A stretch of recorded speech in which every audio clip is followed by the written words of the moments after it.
Sithanda ukubingelelana sisamukelana njalo kulona leli viki. Sibonga uThixo osenzele umusa wasivumela ukubana sihlangane sizodaditsha ngokwelizwi lakhe.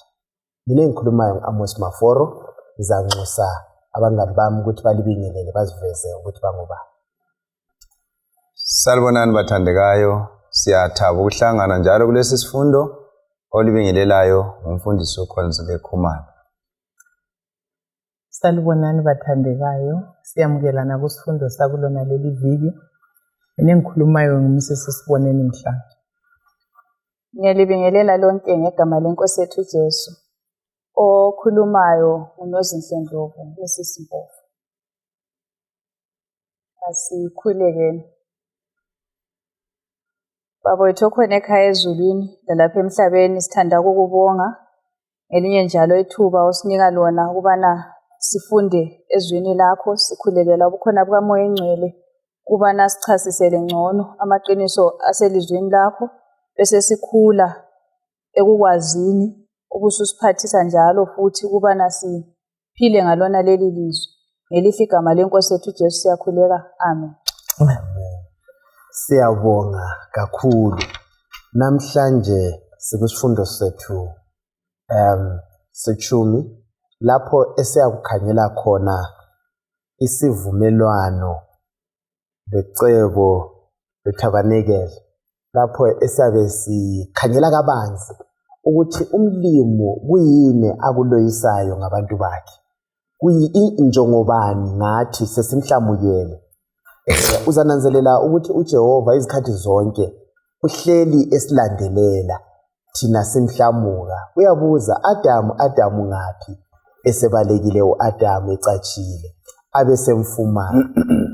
Suku zonke uJehova uhleli esilandelela efloyisa ukubana abuyisane lathi. So kuleli viki sizakhanyela kakhulu indaba yokubuyisana lecebo ikakhulu leTabernacle ukuthi sifundani, zifundo bani esizitholayo kusifundo seTabernacle. Ngizacela amandlo usikhangelele uExodus 24 verse 3 okuyindinyana yethu okwaziwa ngekhanda. Wathi uMose esibuyele ebantwini wabatshela wonke amazwi kanye lemilayo kaJehova. Abantu bakwamukela bavungama ngelizwi linye. Bathi konke okutshiwo uNkulunkulu sizakwenza. Ingxoxo lesenzakala, uNkulunkulu uyaziveza ebantwini axoxisane labo. Abantu bese bephendula. Bethi konke okutshileyo sizakwenza. Sisibona indaba yobudlelwano. Kutshoni kanti sike siqale lapha, kutshoni ukuba lobudlelwano loNkulunkulu? Ubudlelwano loNkulunkulu singabuthatha ngezigaba ezintathu. Okokuqala sikhangele uNkulunkulu ekhuluma lathi ngeBhayibheli, sisitsho ukufunda ilizwi likaNkulunkulu. Okwesibili bese sitsho uNkulunkulu sikhulumisana laye njengabantu, sivula inhliziyo zethu kwangathi sikhuluma lomngane, kuyikukhuleka lokho. Okwesithathu bese singena emsebenzini kaNkulunkulu okuyikuvangela. Alright. Nxa singenza lokho ngokuthathu ubudlelwano bethu buphelele. Angithi kube lengxoxo loNkulunkulu ngomthandazo la ekhulumisane lathi ngelizwi lakhe, bese sisakaza ivangeli, siwitnessa themba ngizwa kahle. Angithi kuyini okunye sikutholayo ikakhulu ku memory text yethu sihlanganisa ku introduction yethu lapho. Ubunhlo uthe uqalisa lapho wasusithi uNkulunkulu uxoxisana lo-Israyeli emchazela lokho akhangelele ukuthi abe yikho khona. Sasesibona uIsrayeli esesabela lokho uNkulunkulu akukhangelele kuye. Unoze uthinta indaba emangalisayo, i-relationship umhlobo ukuzime kumbe ubudlelwano ukuze buqine budinga ukuthi kube lokukhulumisana okuvela nxa zonke, i-two-way form of communication, ukuthi kumele mina ngikhulume lalwe enilobudlelwano laye ngimnika ithuba akhulume. So kuyasinika kakhulu ubudlelwano obuseduze. Yikho ubona mhlobo namhla nxa singakhuluma seqise kusasa sikhulume phambi kwakusasa kancane we drift apart so yikho kudingakala lokho okutshiwo nguNozi ukuthi bekudingeka ukuthi nxa sesibizwe uNkulunkulu sasabela sangena ebudlelwaneni bekumele ukuthi sihlale phansi sihambe la eduze kangaka sizuze ithuba elihle quality time simlalele khuluma lathi sichitha amathuba amaningi sisemthandazweni sikhuluma loNkulunkulu. So uhlupho engilubonayo omunye angabuza ukuthi iBhayibheli ngiyalifunda lokukhuleka niyakhuleka kodwa uNkulunkulu sale singekho eduzane laye kakhulu. Omunye obhalileyo kule quotation engike ngayifunda based on uJohn 15 uverse 4 othi hlalani kimi. So ubekhuluma ngokuthi kumele sihlale kuNkulunkulu long enough ukuze size sifanelayo. Ngase ngicabanga ukuthi uMoses ivini esentabeni esiyakhuluma loNkulunkulu wahlala isikhathi ekupresence kaNkulunkulu wathi ephuma wayekhazimula elenkazi. So ukuhlala elizwini ukuhlala emthandazweni ukushela kubizela abantu kulolu uthando lukaNkulunkulu kuyasigcina ubudlelwano bethu loNkulunkulu buseduze kangaka kakhulu. Kubeka kuhle sibili asisali sifana singaba nobudlelwano loNkulunkulu sixoxisana naye. Engunanzelelayo ke ukuthi uIsrael nxa wayeresponda eresponda kusimiso leso uMoses ayesikhuluma kibo sivela kuNkulunkulu kwakufanele ukuthi baresponde ngezinhliziyo ezipheleleyo kuveza ukuthi ngeqiniso bayamthanda ubani uNkulunkulu unless ngaphandle kokuthi size simthande uNkulunkulu kuzaba nzima ukuthi siphile ngezimiso zakhe. Ungafunda kuJohn 14 verse 15 uthi uma lingithanda angithi liza kugcina imilayo yami. Amama sisagcina izimiso zakhe zonke kusukela ekutheni uNkulunkulu simthande. So ukumthanda uNkulunkulu asonto event hayi njengoba esitsho lapha umhlobo ukuthi kufanele sihlale elizwini. So kusitsho ukuthi khona ubudlelwano lobo kumele kwakhiwe ngokuhlala kuNkulunkulu. The more sihlala kuNkulunkulu the more sifunda ukumthanda. The more sifunda ukumthanda the more kusiba lula ukuthi sigcine imithetho yakhe kakhulu. Sihlobo esithandekayo yinjongo yaLuNkulunkulu ngoIsrael ukuthi ahlale duze kwakhe.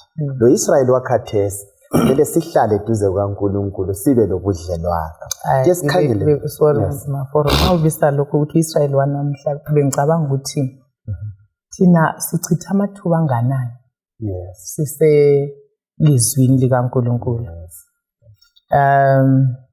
Bekumele ukuthi ngitsho nje ngomumo walezi insuku lendlela esibhizi ngayo sidinga imali sidinga ukuthi lokhu lalokhuyana kuhlangana.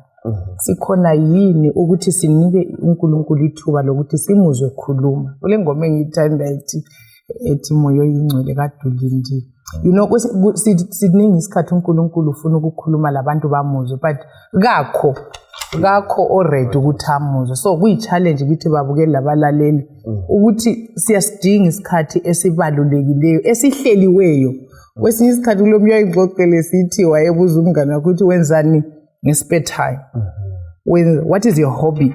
Wabe sithi i-hobby kubala iBhayibheli wadala. So kuyindlela kumele sihlele ukuthi i-communion loNkulunkulu kube yisikhathi esibalulekileyo kakhulu esisicakathekisayo kakhulu. Esikhangele ekusodwa 24 iverse 6 sisiya ku8 sikhangele indaba yebhuku legazi la. uMose wasethatha ingxenye yegazi walithela emganwini eyayiyingubhe elinye wathela ngalo phezu kwe-altari. Ngakho wathatha incwadi yesivumelwano wayifundela abantu. Bona bavuma besithi sizakwenza konke okutshiwo nguJehova sizamlalela. Ngemva kwalokho uMose wathatha igazi wachela ngalo abantu esithi kulo leli gazi lesivumelwano sikaJehova asenze lani maqondana lawo wonke lawo mazwi. uMose lo-Aaron loNadabi lo-Abihu kanye labadala bako-Israyeli abangama-70 bakhwela. Right. Nansi indaba mfundisi Khumalo. Sifunda lapha ngokutatishwa kwelizwi likaNkulunkulu okuchelwa kwegazi. Izifundo bani esizitholayo lapha ekulungiseni kumbe ekwenzeni isivumelwano siphelele phakathi kwami loNkulunkulu. Esikuthola lapha ke ukuthi uMoses nxa esethole lesi sivumelwano kuNkulunkulu. Yes. Weza kuIsrayeli ukubana abafundele kunjalo. Njengobana kukhulunywa ngebhuku legazi abafundele ubani uIsrayeli bona bavuma baverbalize ngomlomo wabo bavuma ukuthi ke lokhu uNkulunkulu kanjani akutshoyo baza njani baza kwenza. So kwathatha ukuthi ke bona kumele bakwamukele ngokukholwa. Yes, bakwamukele ngani ngokukholwa. Then the next thing esithola lapha emavesini kuthiwa uMoses wasesenza njani wasethatha ke wayesakhe ialtar kunjalo.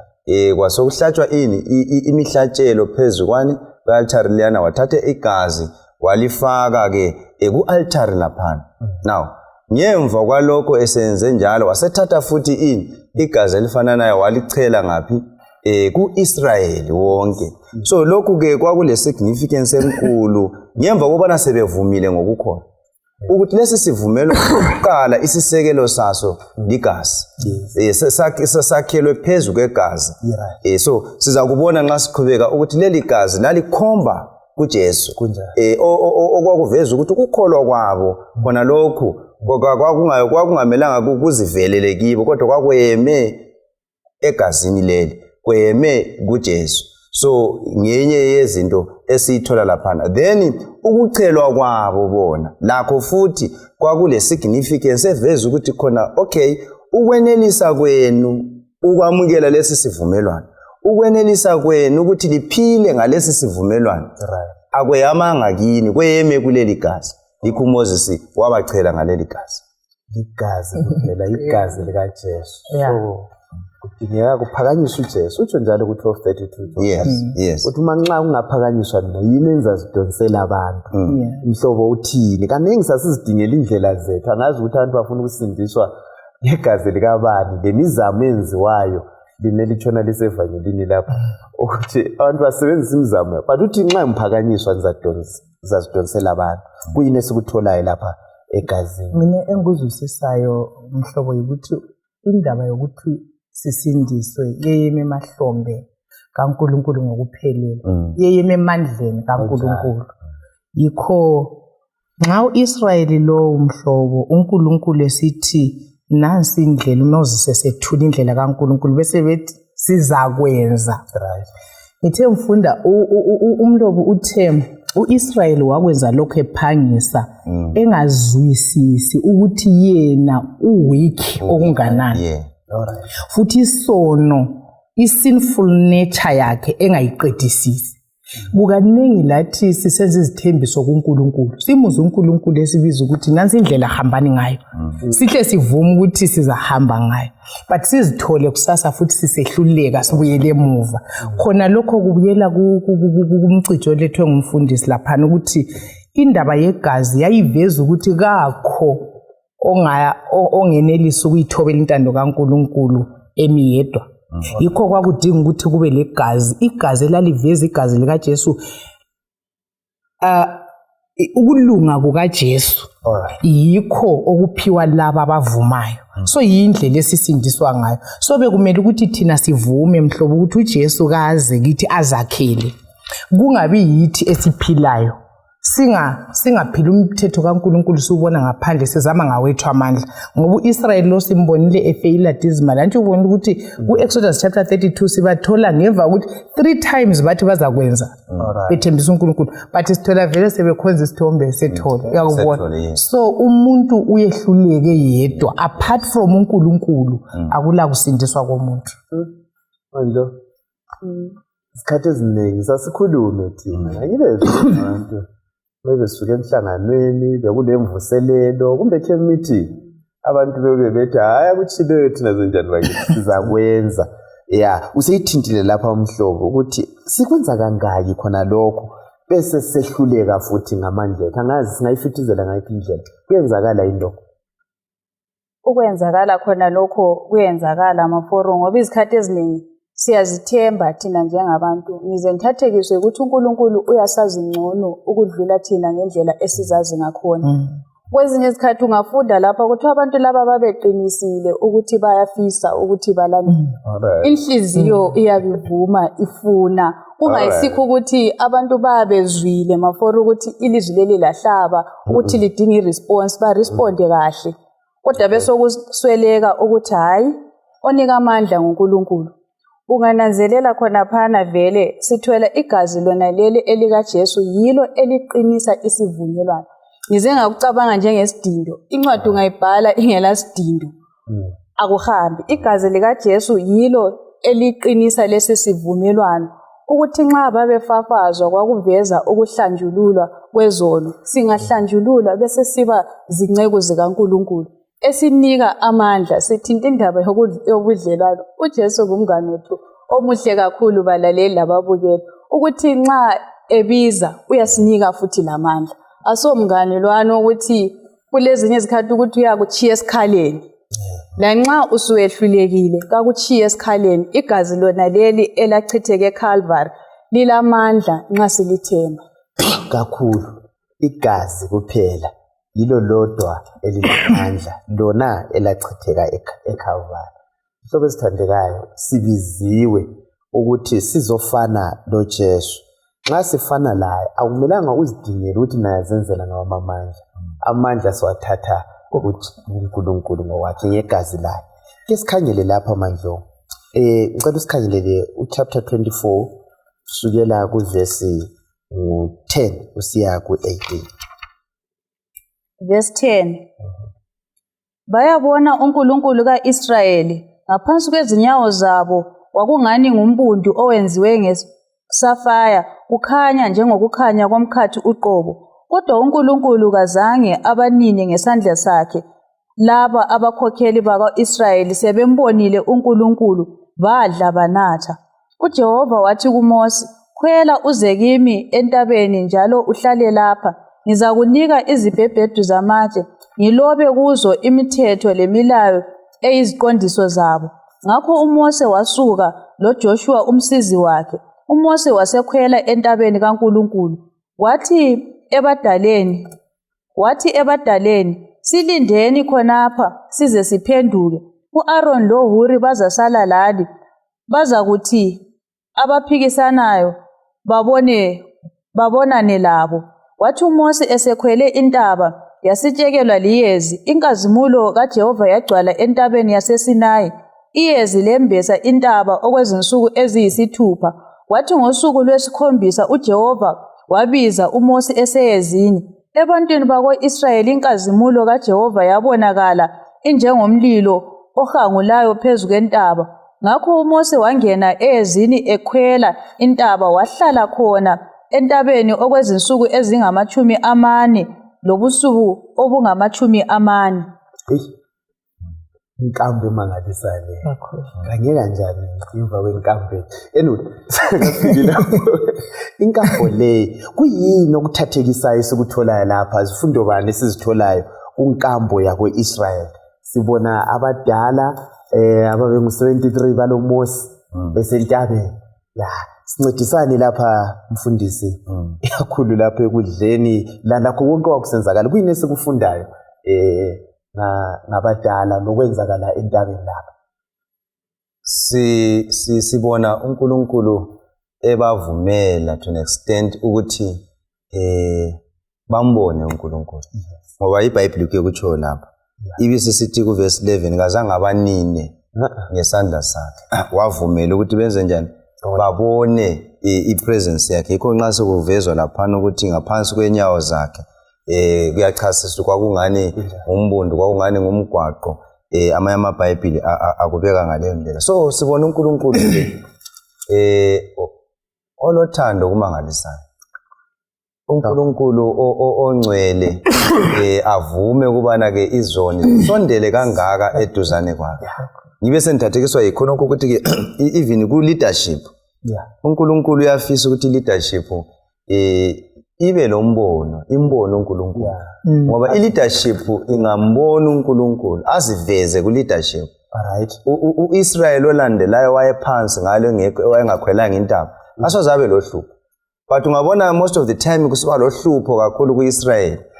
I-leadership kayimbonanga. Alright. So yikho uNkulunkulu wakhetha ukuthi uMoses akakhethe abadala bakhwele babuye abesevuma ukuthi babone amandla akhe. Yes. Of course ngemva kwalokho ke uNkulunkulu wasesithi ke uMoses kabachiye laphana aqhubeke yena akhwele futhi phezulu entabeni. Oh yes.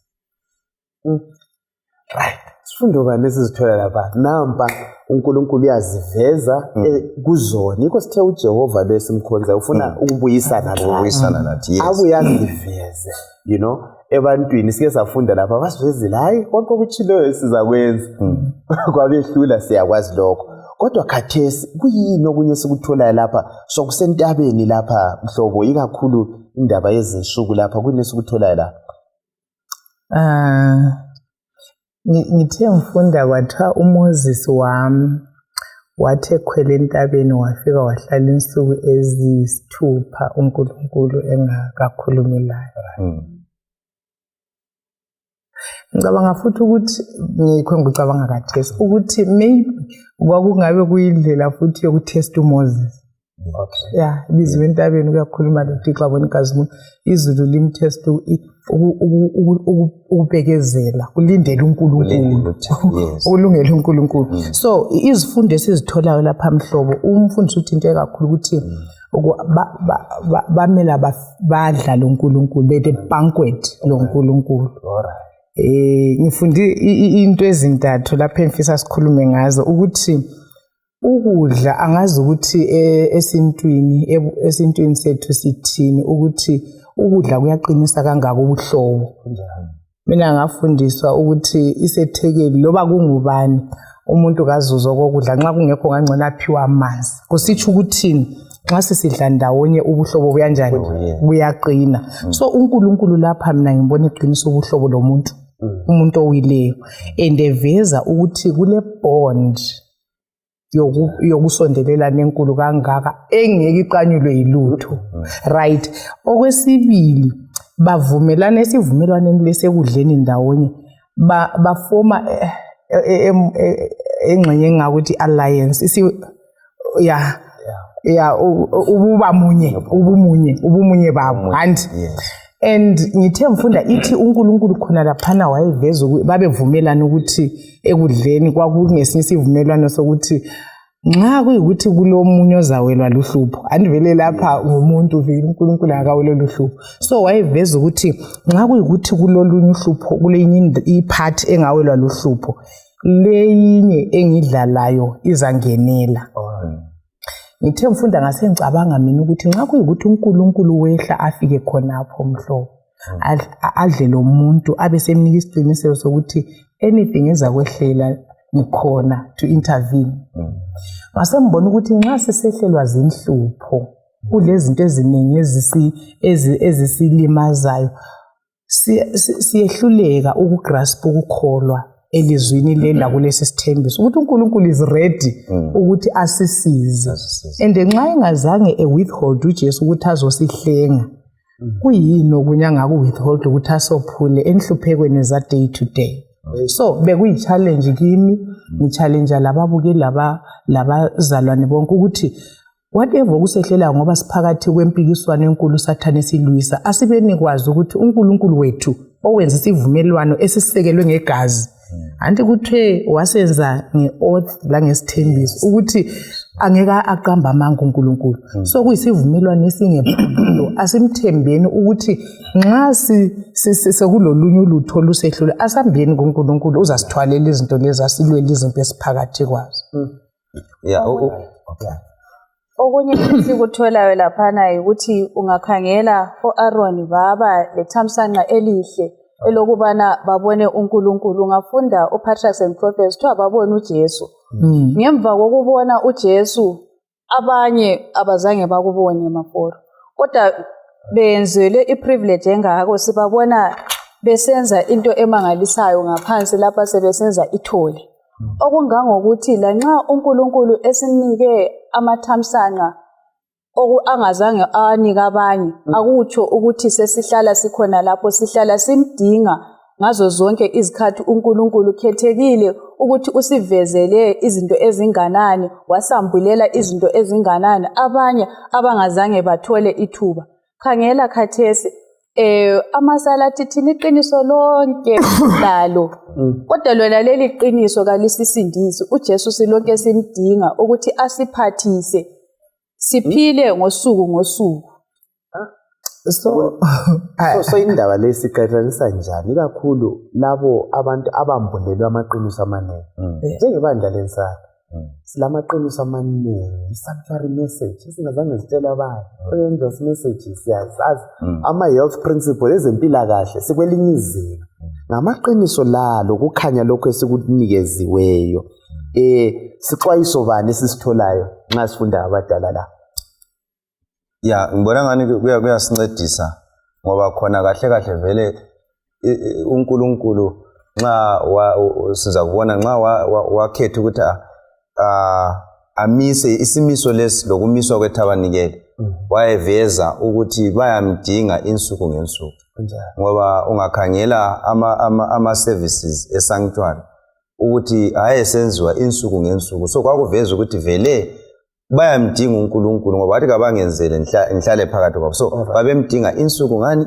ngensuku ebengifuna ukuqinisa kakhulu ukuthi yikho phela uJesu nxa usukhangela ngale kuSambulo 3:20 ethi ngimi emnyango ngiqoqoda uba umuntu esizwe ilizwi lami avule ngiza kungena ngidle laye adle lami. Just imagine uNkulunkulu ethi adle lawe i-honor enkulu nilanda ipoint elethwe ngumhlobo laphana ukuthi uNkulunkulu ke wayebahloniphile kakhulu abadala laba bako-Israyeli ukuthi babone indlela afisa ukuthi babe munye kangako.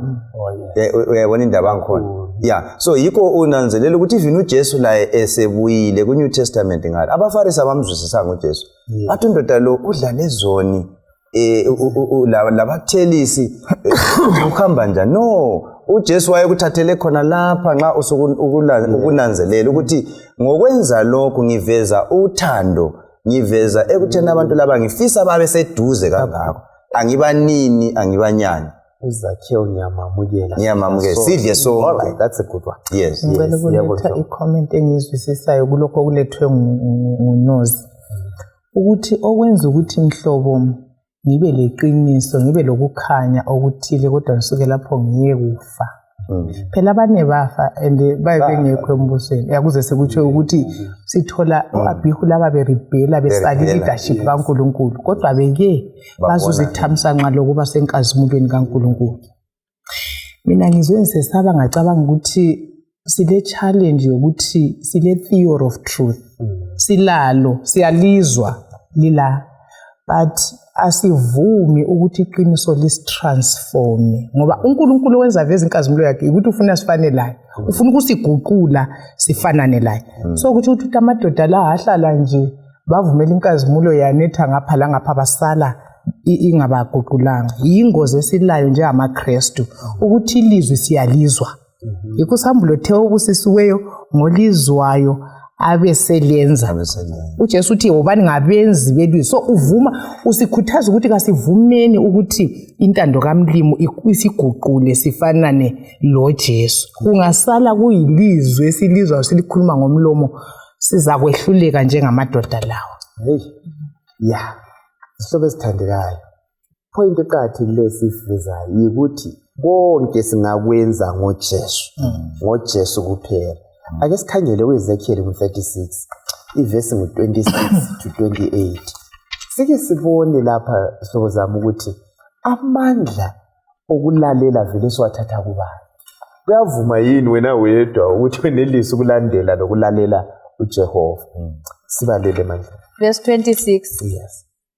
Ngiza kunika inhliziyo entsha ngifake lo moya omutsha phakathi kwakho Ngizasusa kuwe inhliziyo yakho yelitshe, ngikunike inhliziyo yenyama. Njalo ngizafaka umoya wami phakathi kwakho, ngikwenze ulandele izimiso zami, njalo unanzelele ukugcina imithetho yami.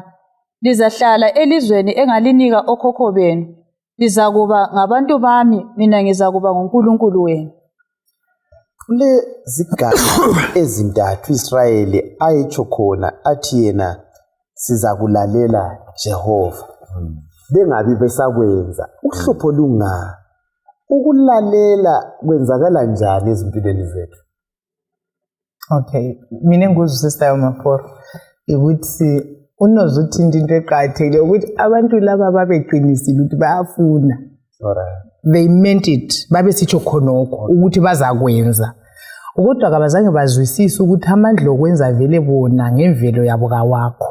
So uNkulunkulu lapha akutshoyo uthi I will give you a new heart.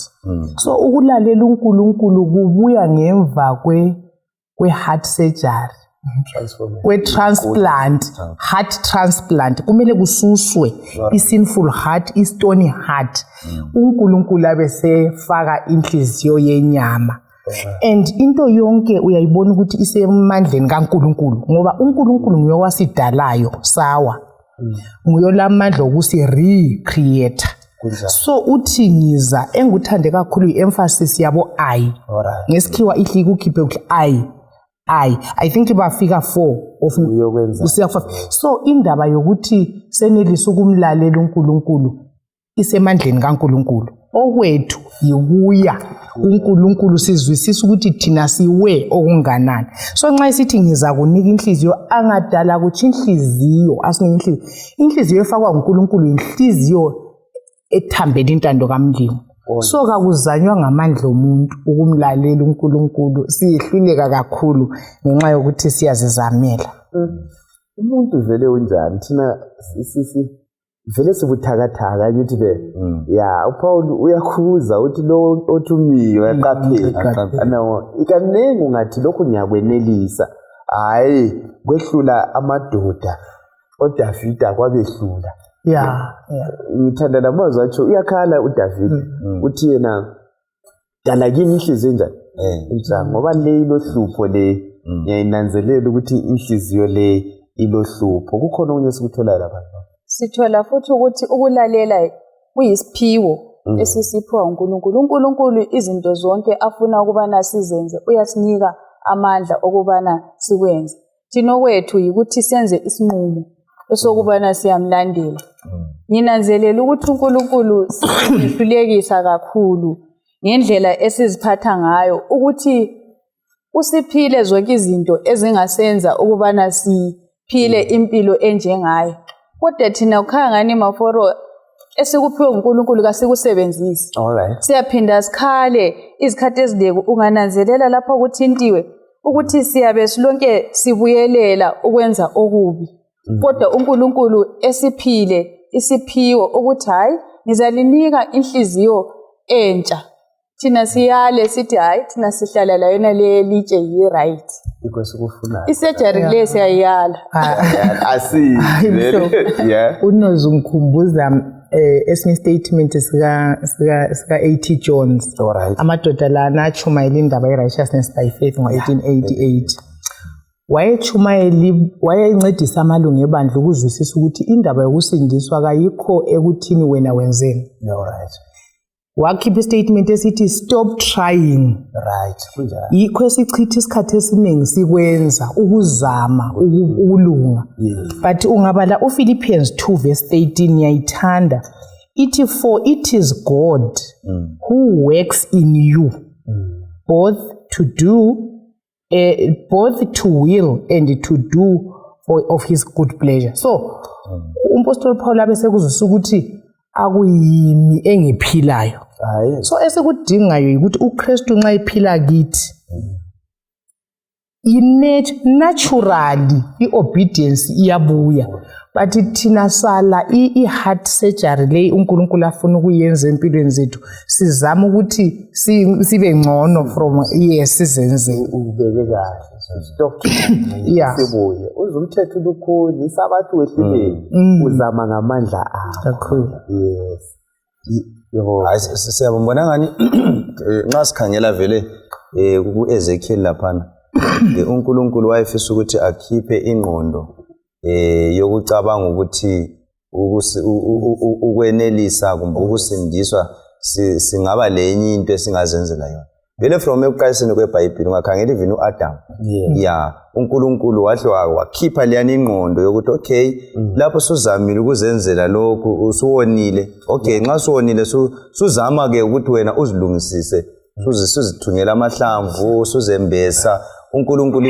hayi wenzani yena instead wabambathisa yena so kwakulivangeli eliveza ukuthi ukulunga vele wena awulakho ukulunga mina yimi engiza kwembesa ukulunga mina yimi engibuya losindiso uPaul ku-Ephesians 2:8 abesithi ngomusa lisindisiwe ngokukholwa lalokhu kakuveli kini kodwa kuyisipho so kuyafana ukuthi nxa umuntu ekunika isipho you have a choice yokuthi khona usamukele isipho kumbe wale so what is our duty iduty ke yethu ke yikuthi thina samukele lokhu uNkulunkulu avele sekufakile yabona indaba ngkhona lamandla lokho sincedisane lapha ekugcineni kwako siyawazi wonke lamaqiniso right ukuthi kumele kwenzakale ngaye nale indlela izithembiso lezi sesizizwile sinikeziwe amandla ukuthi okungasiza ukuthi silalele ukuthi sithobele intando kaJehova kanti okwenza kube sitholakale silokho sisiwa sikwazi ukuthi silamandla la ukuthi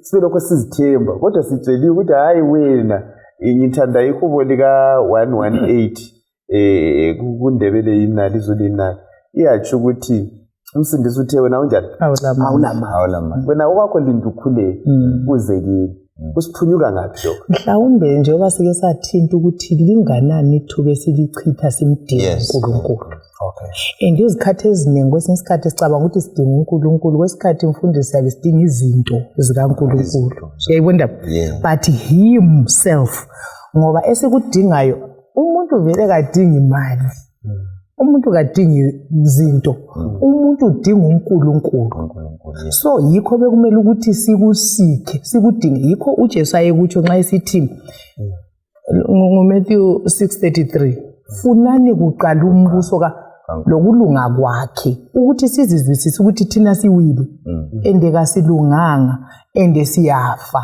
siyamdinga uNkulunkulu so that hunger umoya ulambela anti abanye bathi umuntu wonke ule vacuum ule Christ shaped vacuum so isikhala sona lesiyana yindingeko engilayo angidingi imali ayisuthisi lesi sikhala angidingi not angidingi imfundo so okube kumele sikudinge ngenhliziyo yethu yonke yikufuna uNkulunkulu ngokwakhe singamzuza uNkulunkulu impilo zethu ziyabala umahluko yasimdinge usebuya kithi ake simkhangele la ku-Exodus 25 khangela uverse 2 lo 8 lo 9 maybe singakafiki khona lapho okunye amaforo nginanzelela ukuthi kuyadingakala ukuthi sifunde ukungazethembi kakhulu ungakhangela ubumina lobo yikho lapha bathi thina sizakwenza kumele nxa amaqiniso sefikile sizwisise ubuyithi bethu bese sicela uNkulunkulu ukuthi asisize khangela umlilo wamaphepha ukuthi uchaya njani uthi vuvuvu phele lathi kwezinye izikhathi ukukhola kwethu kuyabe kube lesehlakalo kumbe lentshumayelo ethize saba lokuthatheka lokwethuka khona lokho nxa singaba ngabantu abasobha ezintweni zokukholwa izinto zokukholwa antshiya amazubhurethu lana wathi kakufuni abantu abapaparikayo kudinga abantu abalemngqondo ezihlalisekileyo ukuthi alright khathesi nxa kunje vele lapho kangiyindawo nxa ngingathi mina ngizakwenza ubumina bungaphela bese siya kuNkulunkulu kuzasisebenzela kakhulu chapter 25 verse 2 lo 8 lo 9 verse 2 tshela ama-Israyeli angilethele umnikelo. Uzakwamukela umnikelo emuntwini munye ngamunye ozizwela enhlizweni yakhe ukuthi anikele. Siye ku-8. Yes. Verse 8. Bangakhele indlu engcwele, ngalokho ngizahlala phakathi kwabo. The 9.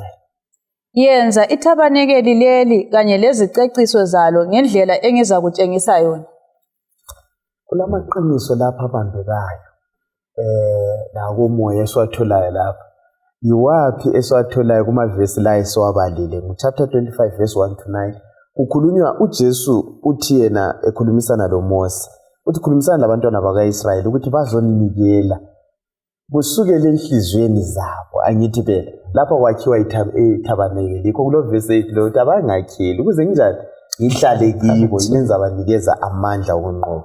Maqiniso bani esiwatholayo lapha? Indaba yetabernacle ma-4 ngizwisisa kanje. uNkulunkulu yikho esithola khona enika uMoses i-blueprint. Alright. Yeah.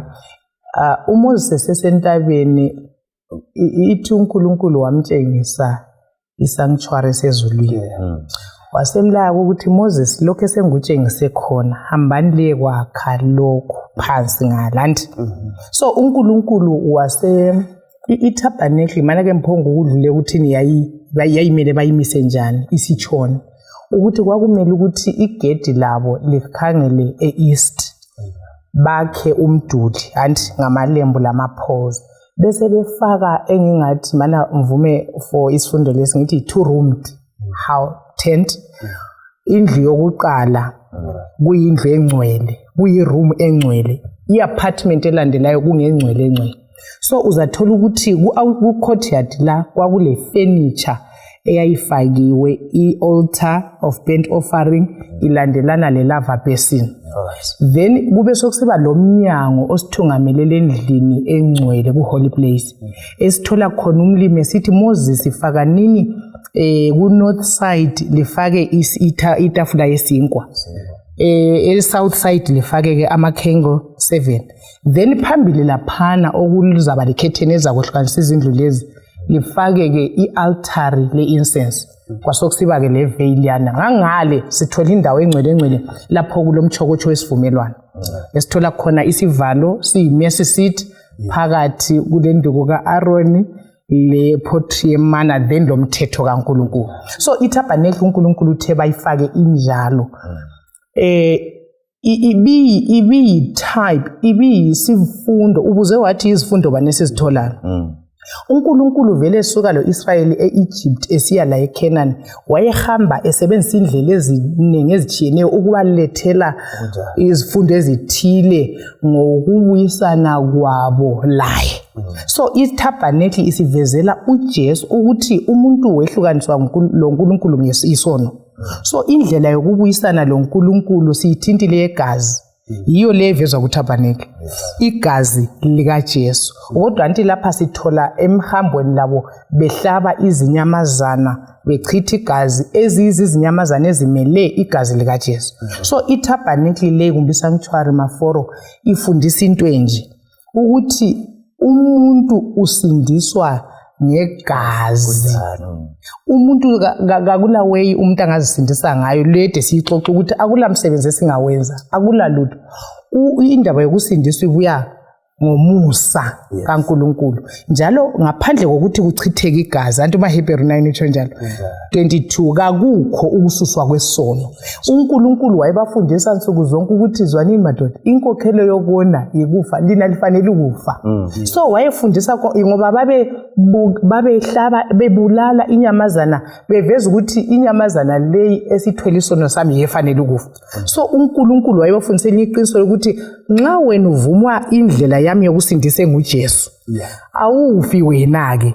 So i-substitutionary sacrifice kaJesu yayifundiswa futhi kwabantu. So for 40 years endleleni uNkulunkulu wayefundisa i-truth lona leli ukuthi abantu ababuye kuye ngoJesu kayikho indlela silendlela eyodwa yokubuyela kuNkulunkulu ngoJesu. So sifanele ukuzinikela kuphela kuJesu samukeleke kuNkulunkulu. uJesu kuphela. Yeah.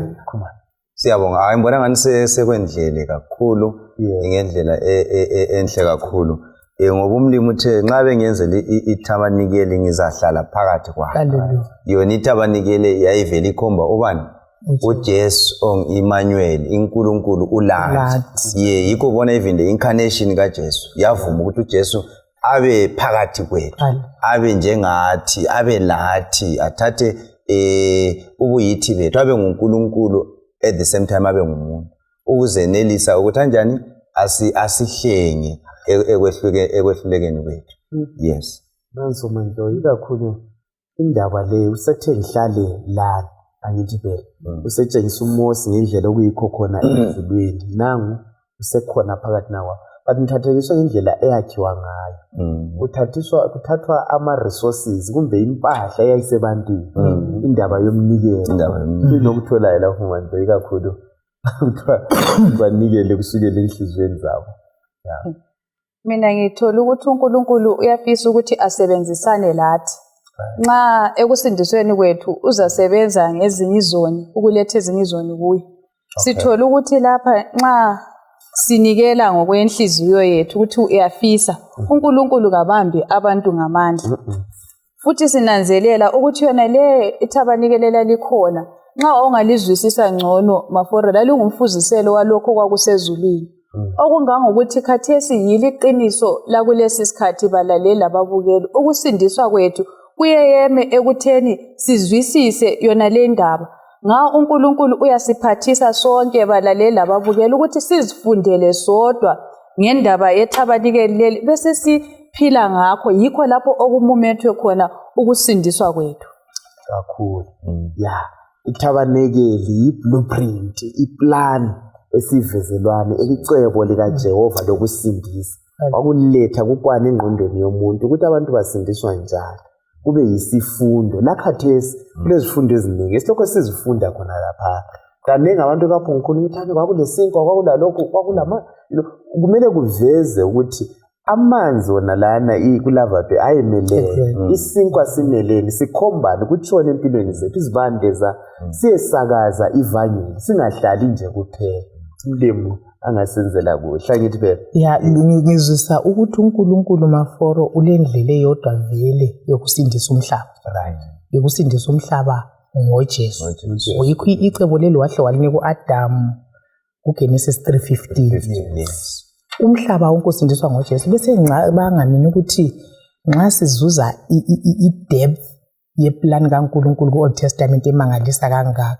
umhlaba ususitha silande Old Testament bese ngisuwela ukuzwisisa ukuthi then sifika njani ekumzwisiseni uJesu osindisayo ku-New Testament ngoba izinto lezi uNkulunkulu wazithembisa uIsrael wayizolo esithi ukuthi umhlaba wonke yilicebo leli. So nxa si-understand indlela uNkulunkulu ayileyileyo lapha ku-Old Testament kwenza uJesu nxa esefikile simamukele simvume sim-appreciate kakhulu. Ngithathekiswa ukuthi nxa sikhangela isanctuary naliyana ukhulume ngokuthi endaweni engcwele kwakule Ark of the Covenant kanti njalo phakathi not phandle phakathi kwe-Ark of the Covenant kwakulomthetho kabani? kaNkulunkulu. So umthetho kaNkulunkulu yona leyani imithetho elithumi okukhona isabatha. So uNkulunkulu wayefisa ukuthi bazwisise ukuqhakatheka kwali mithetho ukuthi yebo kayisoziphele ngoba yayingaphi endaweni eyingcwele ebukhoneni bukabani? bukaNkulunkulu. So kumele sikuzwisise nyana njengabalaleli njengababukeli ukuthi imithetho elithumi ayisoze yafa yadlula njalo futhi kayidlulanga ngoba yayisendaweni engcwele ebukhoneni bukaNkulunkulu futhi yayiphakathi. Ungafunda khona phana ezinye izinto zaziphandle kwe-Ark of the Covenant. Xa ususiya kusambulo ngale ngiyakhohlwa ichapter yangikhona uJohane ekhangele embonweni ubona futhi itempeli ngaphi ivulekile ezulwini chapter 4 angithi abesebona i-Ark of the Covenant ngaphi ezulwini. Uyabona indaba yakho okutshengisa ukuthi imithetho elithumi ayisoze yadlula kakhulu. So kugoqela lo mthetho wanu wesabatha. So nxa uNkulunkulu babe senkangala bekhonza insuku ngensuku kwakufanele ukuthi khona isabatha ihlale lokho injani ikhona phakathi kwabo. So okwatshintshayo Maforo yilokhu ekade besikuletho kwesanctuary ukuthi nxa kwakukhomba kuthi ukuthi lo kade kumkhomba nxa esefikile yikho okuphelayo. So lokho okutshiwo ngumfundisi uqhakathekile ukuthi siyayiconfuse imilayo yombili yonayo. Lwana uveza isimilo sikaNkulunkulu umi njengethrone kaNkulunkulu ungaguquka kakhulu. Yisisiqongo sethu sesifundo sona leso sithandanayo. Nxa sifike esiqongweni ake sikhangele indaba eku-31 kwi-Exodus 31 ivesi 2 siya ku-4. Sike sikhangele uNkulunkulu uthi yonke le into ayenzeki kuphela kungela moya wami. Umoya kaNkulunkulu esiwunxusayo lakhathesi ukuthi ube khona uthi lapha namanje. Khangela sengikhethe uBhezaleli indodana kaUri oyindodana kaHuri owesizwe sikaJuda. Ngamgcwalisa ngomoya kaNkulunkulu lobuciko ukuhlakanipha lolwazi kwenhlobo zonke zemsebenzi ukuze aqambe imisebenzi yobungcitshi yezinto ezenziwa ngegolide ngesiliva lethusi. Right. Ungabala uyefika ku-18 ngekhaya lapha. Kodwa khathesi nansi indaba siyaintroduceselwa la. uNkulunkulu wasebenzisana wancedisa njani ekwakhiweni kwethabanekeli lapha emhlabeni ukuze kube lobuciko obumangalisayo.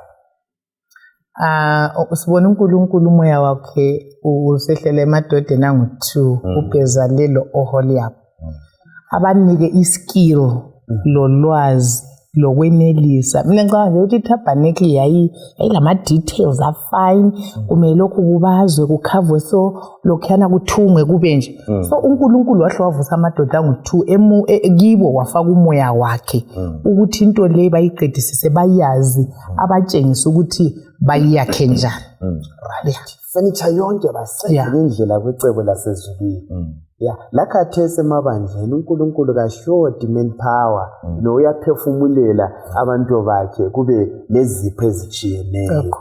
Mfundisi kule ndaba le yokubuyisana lapha ibala leli lisetshenziswe ngesiHebheru elithi isihlalo somusa litsho ukubuyisana loJehova. Kanti kungani lesi sihlalo somusa lesi safakwa duze komthetho kaJehova? Usinika themba bani? Sinanzelela Maforo ukuthi umuntu wephulile umthetho kaNkulunkulu. Njalo umthetho kaNkulunkulu uyabe sithi nxa usuwephulile kufanele ufe. Kodwa ke umusa kaNkulunkulu ubususiza khona lapho ukuthi hayi isoni lesi sivumile kasingafi. Yikho umthetho kaNkulunkulu wawungaphansi kwesihlalo sani somusa wakho ukuthi khona siza kusindiswa ngomusa kaNkulunkulu. Kungayisikho ukuthi umthetho uyabe ungasasebenza. Hayi, umthetho ukhona kodwa sizasindiswa ngomusa wakhe lanxa sewusukile. Okuyabe sokudinga ukuthi thina sivume ukuthi uNkulunkulu umthetho wakho uliqiniso siwephule umusa ubusungenela. Umthetho lokho applya namhlanje lokho applya namhlanje umusa ubusungene. Kuqhakathekile khonokho babukeli labalali ukuthi sikuzwisise ukuthi sisindiswa ngomusa ihlobo ake silethe ibalance manje yomthetho lomusa indaba abantu bafuna ukuzisebenzela yikho nokade bekusikutsho siqala lapha ukuthi hayi konke ukuthi lesizakwenza bese kubehlula. uNkulunkulu uthe konke lokho isindiswa ngomusa respond angithi bese ndinikeza amandla okugcina umthetho wakhe. Khona ongakuthi ungeza lapha namhla nombonani ufundisa ukuchaze kuhle ukuthi umthetho vele kaNkulunkulu awutshintshi. Mana mphongo ukuthi mhlawumbe ongawutshintshi ongaba yamandla okutshintsha kumele aqala asusa umdala esihlalweni. Ngoba imesi sithi umthetho ungaphansi lapha kuku. So uNkulunkulu wayeveza ukuthi lanxa isoni sifanele ukufa ngoba umthetho umile to accuse ukusivezela ukuthi sibabi vele sizingcolile kodwa kasilandlele singahlanjululwa ngayo. Then imesi sithi siveza ukuthi isoni sonke sizayo siyahlanjululwa. Yes. So ngifisa ukuthi okunye ngithinta ukuthi isalvation lay imesi lay iatonement lokho kwenziwe nguJesu ku full and complete. Akuxokelelwa ndawo ukuthi kulokunye ongani kusilele kumele sikuedele. Bekumele ukuthi thina sivume uJesu nxa sithi size sisarende ubuyithi bethu. Kakhulu. Ngiyake ngizwe kwesinye isikhathi ngani sivuma esikwenzileyo lesinjani ngani sifuna ukwenza but uNkulunkulu sivezela ukuthi salvation is full and complete, akula lutho olunye esingalwenza ngalokho kulokhu Jesu asenzele khona. Okunye adinga unanzelela khona lapha umusa lomthetho ungaphakamisa okunye ukudlula okunye kuba lenkinga. Sigcina sesinjengamaFarisi singaphakamisa umthetho sichiya umusa. Kukathi futhi singaphakamisa umusa sichiya umthetho sigcina siphila buchapha siyekethisa. Wonke lokho umthetho oyephuliweyo yiwo lwana omele ukuthi sife uJesu ebese sife endaweni yethu. Kodwa kakutsho ukuthi sesiyaphila phakathi kwesono ngoba uJesu wasifela. Simele siphile ngendlela uNkulunkulu afuna ngayo siphathiswa nguye. Ungaphakama okunye kusale phansi kakuhambe undawoni. Khathesi sihlobo esithandekayo kuyadingakala ukuthi silandele uJesu. Umthetho ngowakhe, umusa nguye olawo. Isikhumalo akusigoqele indaba leyi namhlanje siphetha ngayiphi indlela ikakhulu esikutholayo kumqoka namhlanje. Kubalalela ababukeli, mina isifundo lesingithathe kusile kakhulu ngezifundo eziningi, ikakhulu khona lapha ekucineni uNkulunkulu actively involved ekwakhiweni kwani kwethabanikele, ngoba lona lalikhomba kubani kuJesu, umoya wakhe ewufaka emadodeni lawo ukuthi kungaphambaniseki lutho, ngoba isanctuary leyi yayikhomba kubani kuJesu. So sinanzelela ukuthi la khathesi umoya kaNkulunkulu is actively involved ekutheni thina senelise ukuphila ngentando kabani kaNkulunkulu. So simdinga kakhulu umoya kaNkulunkulu. Ngaphandle kokuthi umoya oyingcwele abe phakathi kwethu singaba kwazi ngengqondo ukuthi umlimi utheni, kodwa senelise ukuthi siku-actualize siphile ngakho. Yikho sibona ukuthi even nasekuzalweni kukaJesu, incarnation kaJesu, umoya oyingcwele was involved. So even lathi ke ekuphileni siphila intando kaThixo, siphila imithetho yena le ibonakala outside. Umoya kaMlimi sinjani siyawudinga ukubana ube phakathi kwethu. Kakhulu siyamdinga umoya oyingcwele kakhulu. Sihlobo esithandekayo, asisondelene sibe sezinyaweni zikaJesu, alawule izenzakalo zempilo zethu izikhathi zonke. Lesi sivumelwano sidinga mina lawe. Mhlobo, mabili amathathu sikhuleke. Elokugcina bazalwane, asihambeni kuNkulunkulu, asihlaleni kuye. uNkulunkulu ujonga ukusisindisa. Nxa sivuma ukuhlala ebukhoneni bakhe siza kufanana laye, siyithobele intando yakhe. So akula lutho esifanele silubhadale. Imbadalo yesono yenziwe eCalvary, igazi kuphela lisanele. Asiyeni kuJesu sizuze ukusindiswa. Asicimezeni sikhulekeni.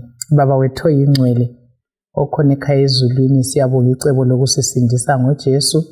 Nansi isifundo esiveza lona leli qiniso elijule kangaka. Sicela ukuthi liphile kithi, silamukele, samukele indlela yakho yokusisindisa. Masinyane uJesu nxa ebuthela abangcwele empilweni entsha, sonke sibe khona. NgoJesu siyabonga, amen. Amen.